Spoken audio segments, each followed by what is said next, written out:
ભરૂચ જિલ્લાના દહેજ જીઆઈડીસી વિસ્તારમાં આવેલી કેતુલ કેમિકલ્સ કંપનીમાં ગતરોજ નવી પ્રોડક્ટના ઉત્પાદન માટે ચાલી રહેલી ટ્રાયલ પ્રક્રિયા દરમિયાન અચાનક ભીષણ આગ ફાટી નીકળતા સમગ્ર ઔદ્યોગિક વિસ્તારમાં ભારે અફરાતફરીનો માહોલ સર્જાયો હતો। આગ એટલી વિકરાળ હતી કે તેની જ્વાળાઓ અને ધુમાડાના ગોટે ગોટા દૂર સુધી નજરે પડતા આસપાસની ઔદ્યોગિક એકમોમાં પણ ચિંતાનું વાતાવરણ સર્જાયું હતું। જો કે સમયસર હાથ ધરાયેલી કામગીરીને કારણે મોટી જાનહાનિ ટળી હતી। પ્રાથમિક માહિતી મુજબ કંપનીમાં નવી પ્રોડક્ટના ઉત્પાદન માટે ટ્રાયલ ચાલી રહી હતી। તે દરમિયાન સોલવન્ટના જથ્થામાં અચાનક આગ ભભૂકી ઉઠી હતી। જોતજોતામાં આગે વિકરાળ સ્વરૂપ ધારણ કરતા સમગ્ર પ્લાન્ટમાં દોડધામ મચી ગઈ હતી અને કર્મચારીઓમાં ગભરાટ ફેલાયો હતો।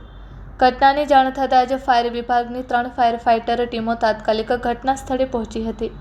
ફાયર કર્મચારીઓએ પાણી તેમજ ફોર્મનો સતત મારો ચલાવી ભારે જહેમત બાદ આગ પર કાબૂ મેળવ્યો હતો। આગ વધુ ફેલાય તે પહેલાં જ અસરકારક કામગીરી હાથ ધરાતા આસપાસની અન્ય ઔદ્યોગિક એકમોને પણ સંભવિત નુકસાનમાંથી બચાવી શકાયા હતા। આગ લાગવાના સમયે કંપનીમાં આશરે 10 જેટલા કામદારો હાજર હતા। સદનસીબે તમામ કામદારો સમયસર સુરક્ષિત રીતે બહાર નીકળી જતા કોઈ જાનહાનિ કે ઈજાની ઘટના નોંધાઈ નહોતી। જો કે આગના કારણે કંપનીને નોંધપાત્ર આર્થિક નુકસાન થયું હોવાનું પ્રાથમિક તબક્કે સામે આવ્યું છે।